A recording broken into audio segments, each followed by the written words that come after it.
नमस्कार दर्शकों, मैं हूं ऐश्वर्या कपूर और आप देख रहे हैं मेरे साथ पूछता है भारत। और शुरुआत कर रहा हूं ऐश्वर्या के एजेंडा से। दर्शकों, आज सबसे बड़ा सवाल यह है कि कौन है वो लोग जो सच के सबूत मिटाना चाहते हैं। पूछता है भारत, कौन है वो लोग जिन्हें ज्ञानव्यापी के सच से डर लगता है। पूछता है भारत। और कौन है वो लोग जिन्होंने ज्ञानव्यापी के तहखाने से शिवलिंग के ऊपर लगी चक्री को बाहर ले जाने की कोशिश की, उसको नष्ट करने की कोशिश की। पूछता है भारत। जब कोर्ट ने कहा था शिवलिंग को सुरक्षित रखिए, हिंदू पक्ष के वकील दावा कर रहे हैं कि शिवलिंग के सबूतों के साथ छेड़खानी हो रही है। अगर यह सच है तो इसे हल्के में कतई नहीं लिया जा सकता। दोस्तों, सच को ज्यादा दिनों तक छिपाया नहीं जा सकता, यह असलियत है।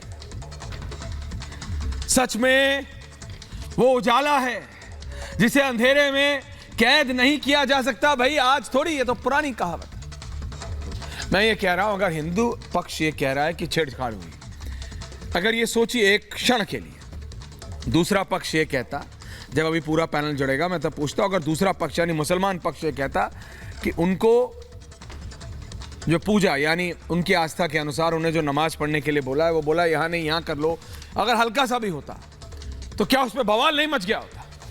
या हिंदू पक्ष के वकील कोर्ट में जाके कह रहे हैं, ऑन रिकॉर्ड कह रहे हैं, कैमरे के सामने, कोर्ट के सामने, कि भाई छेड़खानी हो रही है। सच क्या है? आज नहीं तो कल सबको पता चलेगा, सबके सामने आएगा कि नहीं। वाराणसी कोर्ट तय करेगी ये कि ज्ञानव्यापी में शिवलिंग है या फिर जैसे उसकी तुलना की जा रही है सिर्फ फव्वारा है। जज तय करेंगे। वाराणसी कोर्ट में आज भी सुनवाई हुई। अगली सुनवाई 30 मई को होगी, 30 तारीख को इस महीने की।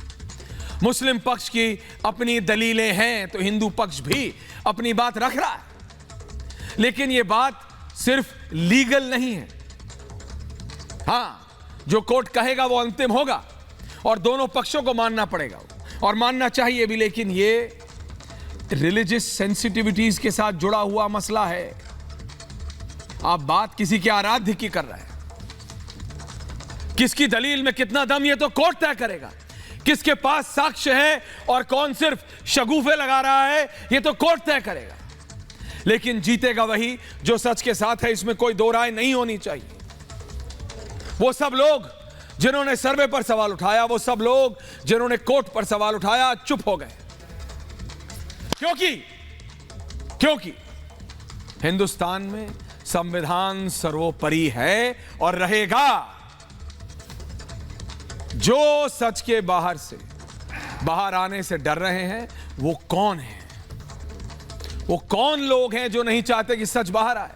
वो कौन लोग हैं जो अपने औरंगजेब प्रेम में, पता नहीं भाई, वो तो भारतीय था नहीं, ये हिंदू मुसलमान का मसला क्यों बनाया जा रहा? वो तो तुर्क था, he was a Turkish descendant था भाई, बाहर से आया था।